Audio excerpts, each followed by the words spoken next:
Hello, everyone. Welcome to Inside the Birds Fantasy Football Show with Andrew DiCecco. I am Jeff Mosher from Inside the Birds, joined, of course, by InsideTheBirds.com's Andrew DiCecco. And Andrew, you are our resident fantasy football expert, and this is going to be our final show for this season, as most teams will start the playoffs either this week or next week. And at that point, you're pretty much done with waiver wire guys, unless someone emerges here. And it's just basically the matchups for you. So I felt for this episode, we would kind of speak for the first 5 minutes to someone who's out of it right now, may have some good young talent stockpiled, and they're either in a dynasty league or a keeper league, about some guys that are actual veritable keepers for next year that probably didn't start the season that way. So let's look at running backs, because in my mind, and I want your opinion on this, I think Jonathan Taylor is the number one overall pick for a fantasy league next year. Am I wrong? He absolutely is. You can make the case for him or Derrick Henry, but I think you have to go with Jonathan Taylor, less tread on the tires. That would be my number one choice going into next season. Right. So you've got Jonathan Taylor. Like, you went into this year, I think most people recognize Derrick Henry as the number one, but there was also a lot of Alvin Kamara. There was Saquon Barkley was still in the mix for a lot of people in the top 10. There was Ezekiel Elliott, top 10. I'm not sure Barkley in top 10 merit consideration anymore, but do you agree? And who do you think may have leapfrogged into the top 5 conversation along with Derrick Henry and Jonathan Taylor? Well, obviously Jonathan Taylor, Derrick Henry, but looking at maybe Antonio Gibson, a player who we looked at the back end of the first round this year. You and I were very high on him. I think you're starting to see him. It's starting to come together for him late in the year. Yes. And I think enough so where you can see that he's going to be a volume runner for them. He's really coming into his own. I think he's going to be a top 5 option next year when he just presents so much different matchup issues from a receiving standpoint and, running between the tackles and outside. He can do it all. How about Javante Williams? Do you see him as a potential top 5 pick next year? I think he's going to be a top 10 running back. I think he'll go towards the back end of the top 10, might even shoot up a little bit higher depending on what they do in the offseason, perhaps around the offensive line and the quarterback position as well. Absolutely. If they get Russell Wilson, if they get Aaron Rodgers, if they get, pretty much anybody else at quarterback, a little like to drive the ball, I think you're going to see even lighter boxes. And I love the way he runs. I think he can finish next year as a top 5 running back. So I would have him pretty high as well. What about Naji Harris? I love Naji Harris. Don't love their offensive line. The volume's there, so you have to love that. You have to like what he presents from a versatile standpoint. Their offense really runs through him right now, despite the receiving options. But that could all change depending on what they do in the draft. Do they move on from Ben Roethlisberger? But there's not a lot behind Naji Harris, so you have to like the opportunities that are going to be there. But they got to make changes at the offensive line because his yards per carry is very incremental. So I think you need to look at finding a way to. I mean, you're going to draft him if he's there, but I think you need if you're looking at him, if you have him in dynasty leagues, you're hoping that they revamp that offensive line. Yeah, offensive line, and that's another team you're looking at the quarterback position. Whatever change they might make and how that would impact the running game. Just knowing that franchise, they are probably going to address the line and the quarterback. And I wouldn't be surprised if Naji Harris was another top 5 guy next year. Yeah. Let's talk about wide receivers. Anybody who's emerged to you as no doubt about a keeper wide receiver that didn't go into this year as one? Well, it's kind of hard to say Jamar Chase because he was, the 3rd overall choice. But I think just the dominance that he showed so quickly, Jeff, I think you have to – he's obviously a keeper, but I think that he's also making a case for being – a potential early 2nd round pick next year at least. And you have to like what you've seen from him. Cooper Kupp is someone that struggled with injuries too. And you really saw what he was able to do when he was able to put it all together.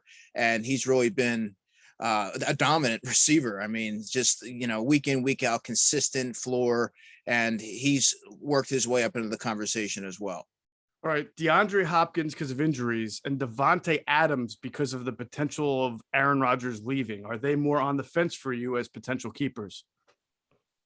I would say it's hard to say that because they're so dominant no matter where they go. I mean, DeAndre Hopkins has proven to be quarterback proof. No matter who they throw out there, Tom Savage, all these different guys.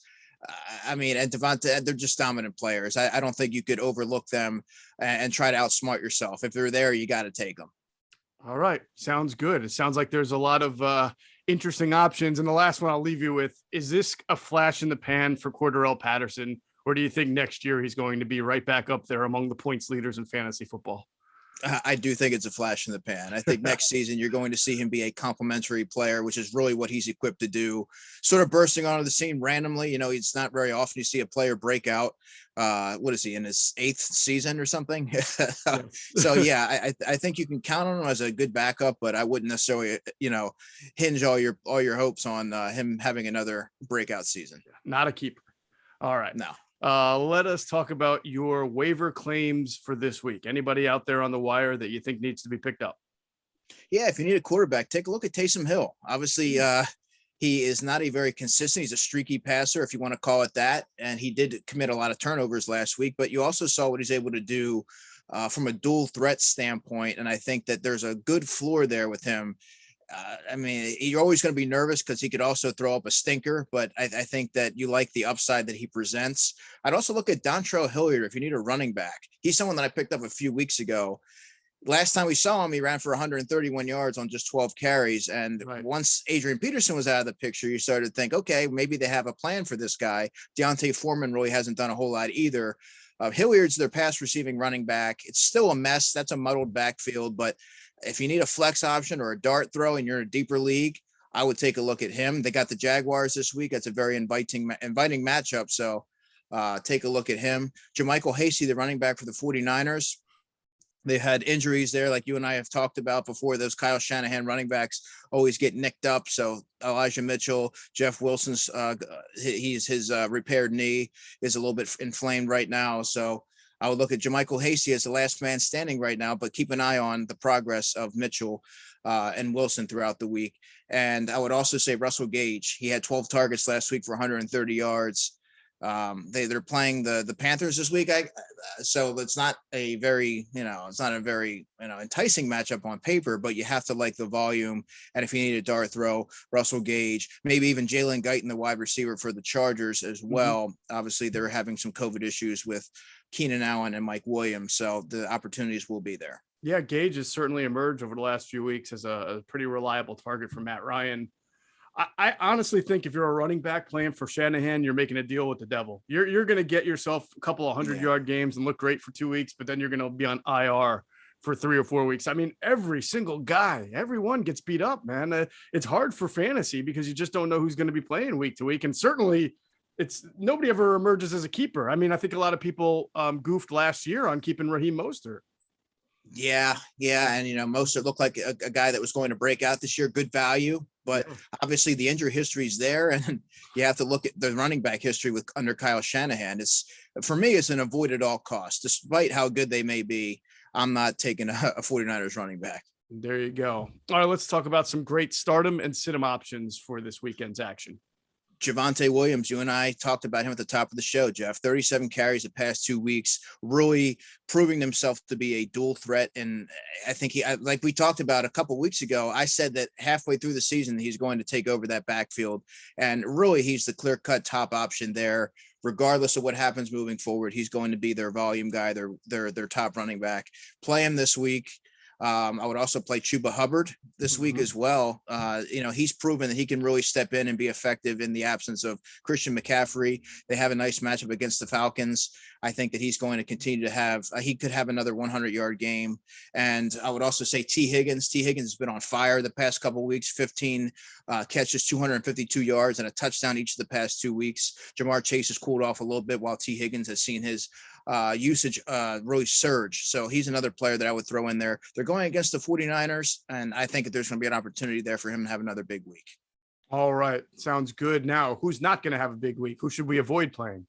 Jamal Williams. Jamal Williams had 32. The opportunity's there, right? But so it's going to be very tempting to throw him in your lineups. But 32 carries in the past 2 weeks. He had never eclipsed 71 yards. More of a plotter at this stage. He's not making the most of his opportunities. And I'm not playing him against that the Denver Broncos front. That's pretty tough. I'm avoiding him. I'm also going to avoid Cole Beasley, who's going against the Tampa Bay Buccaneers. He's someone that I always liked from a floor standpoint. He just like Hunter Renfrow, they get their targets, and especially in PPR formats, they're valuable.